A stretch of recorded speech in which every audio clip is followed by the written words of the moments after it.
Oke, gua mau ngomong sesuatu yang mungkin bikin lo nggak nyaman, tapi ini realita. Di Indonesia, ada dua kalimat yang udah jadi semacam dogma. Pertama, banyak anak, banyak rezeki. Yang kedua, uang nggak dibawa mati. Kedengarannya bijak, religius, penuh harapan. Tapi kenyataannya, dua mindset ini udah bikin hidup banyak orang sengsara. Dan kalau lo masih percaya, siap-siap aja nurunin penderitaan itu ke anak lo nanti. Banyak anak, banyak rezeki. Dulu kalimat ini masuk akal. Zaman orang tua kita hidup di desa, kerja di sawah. Banyak anak sama dengan banyak tenaga kerja. Tapi sekarang, nyatanya kebalik. Gua kasih contoh, ada keluarga di kampung gua. Bapaknya tukang ojek, ibunya jualan kecil-kecilan di warung. Mereka punya 6 anak. Awalnya semangat, katanya banyak anak, banyak rezeki. Tapi apa yang terjadi?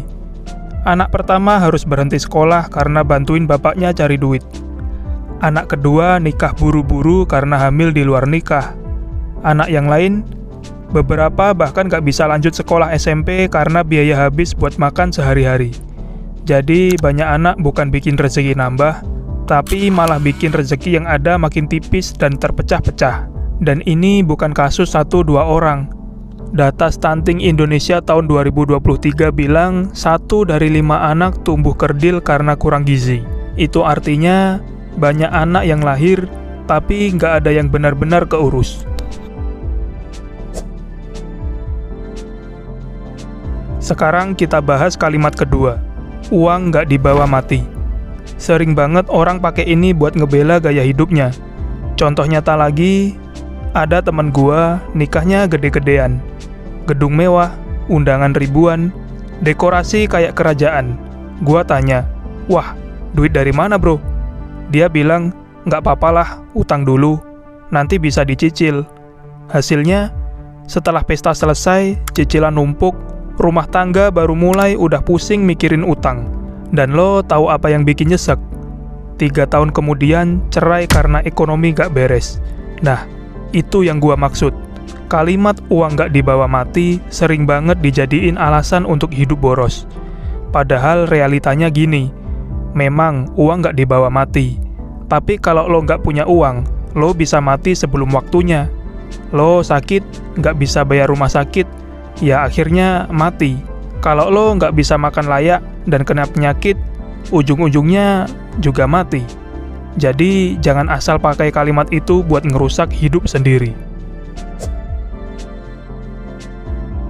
Sekarang coba lihat kondisi Indonesia.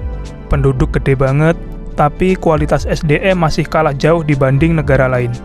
Hasilnya, tingkat pengangguran tinggi, rebutan kerjaan dengan gaji UMR, kota-kota besar makin penuh, dan desa makin kosong. Dan kemiskinan ini terus diwariskan. Anak miskin kemungkinan besar juga bakal hidup miskin, karena dari kecil udah gak punya akses pendidikan dan gizi yang layak. Jadi, mindset salah ini bener-bener nyata dampaknya. Bukan cuma soal pribadi, tapi juga nyangkut ke masa depan bangsa.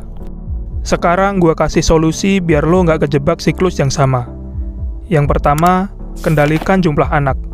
Ini bukan soal nolak rezeki, tapi soal memastikan anak yang lahir bisa dapat pendidikan, gizi, dan masa depan. Ingat, quality over quantity. Yang kedua, ubah mindset soal uang.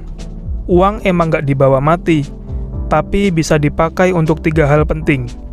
Bikin hidup lo aman, bikin lo punya kebebasan, bikin lo bisa kontribusi ke orang lain. Yang ketiga, belajar literasi finansial. Mulai dari hal kecil, catat pemasukan dan pengeluaran, bikin dana darurat, dan investasi kecil-kecilan. Yang keempat, stop ikut-ikutan mindset lama.